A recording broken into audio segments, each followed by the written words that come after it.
Episode 1 as well. We're breaking down the latest details of the first 10 minutes that were shown this past weekend at D23 for Loki Season 2. But first, if you could grab the subscribe button, we do daily Marvel content at the channel, and that's all we do. Everything from official Easter egg breakdowns, trailers, and reviews, to the occasional industry insider report and everything in between. So if that sort of thing's for you, hit the subscribe button, leave a comment down below. That will automatically enter you to win our ongoing PS5 giveaway. The next one is right around the corner to coincide with Loki's release. Again, all you gotta do, be a sub, leave a comment on this video if you want, stick around to the end of the video, we get into all the giveaway stuff again there.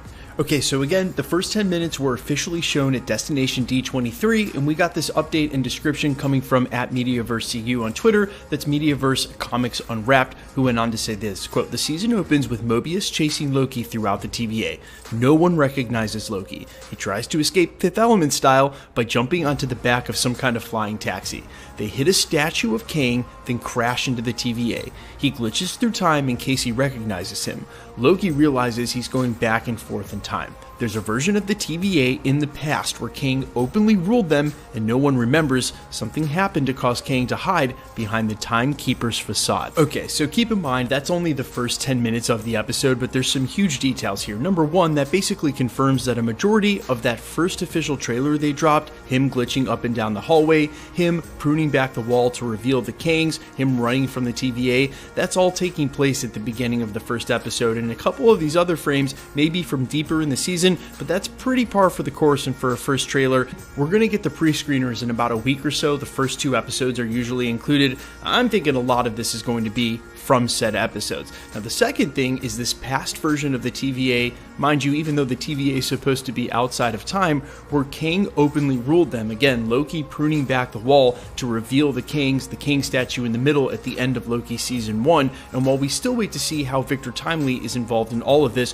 one of the frames from the second trailer certainly looks like it implies that he's helping them fix everything. We have heard over the last 2 weeks prevalent rumors from industry insiders that the He Who Remains variant of Kang will also show up again at some point during Season 2, and I kind of wonder if they weren't referring to this first 10-minute look that maybe they had their sources get a look at early, and the He Who Remains variant is just a cameo as Loki's glitching through.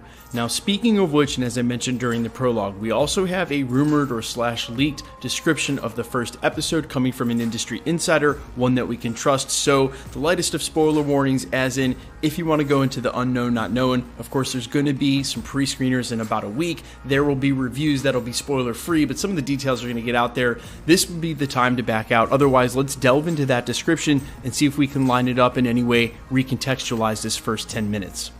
And again, this is a description of episode 1 per industry insider Daniel RPK, who goes on to say this, quote, "The end of Loki Season 1 was misleading. Loki didn't arrive at an alternate universe TVA or a TVA that had changed due to the death of He Who Remains, as most people theorized. Instead, due to a glitch in Time Loom, Loki found himself to the past of the TVA. Despite the TVA existing outside of time, the passage of time inside the agency still has a certain linearity. So Loki arrived near the beginning of that linear timeline shortly after the TVA's creation. That's why there's a He Who Remains statue instead of a Timekeeper statue at the library. At that time, He Who Remains wasn't hiding himself from his agents. It was only after he erased his existence from their minds and created the myth of the Timekeepers. We find that out as Loki glitches forwards and backwards through time, visiting various periods of the TVA. Eventually, Mobius brings Loki to OB, the creator of the TVA's technology. He reveals that Loki is time-slipping, moving forwards and backwards in the timeline, which should not be possible in the TVA. Soon, Obi realizes that the glitch derives from the time loom, a temporal concept which is connected to the origin of the TVA. After a few hijinks and exposition about time loom and the nature of the TVA's existence, Obi manages to create a machine to send Loki to the present TVA and stabilize him there, but the time loom is still broken. Now, between the first trailer, which came after this description from months ago, and now the first 10 minutes being shown, I think we can assume that this description is pretty on par and that these details pretty nicely set up the series. I did have a theory that Victor Timely would just help them fix the time loom and then turn into He Who Remains, but now rewatching Loki Season 1 as I have over the last week, I don't think they're the same variant, only because the way that He Who Remains refers to Nathaniel Richards, it really sounds like he's talking about himself.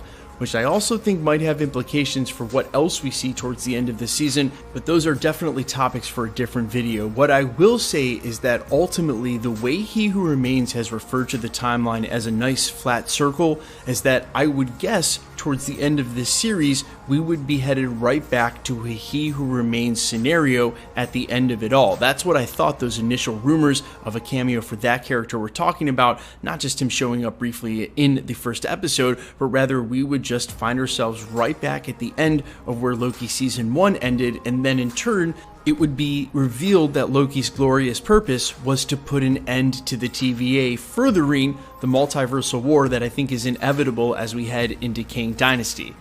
However, it seems likely that the TVA is going to play a prominent role in Deadpool 3 by the time we get there, and if this is truly the end of the TVA as we know it, as I think is the whole point of Loki Season 2, then to me that would say that Deadpool and Wolverine, as featured in the TVA during that film, that's already happened and they're already in the 616, which is the theory I put forward just a couple of videos ago. If you watched it about the latest Deadpool rumors, I think they've already made their way over. I think those events are sort of a prequel of sorts to what we'll see in Loki Season 2.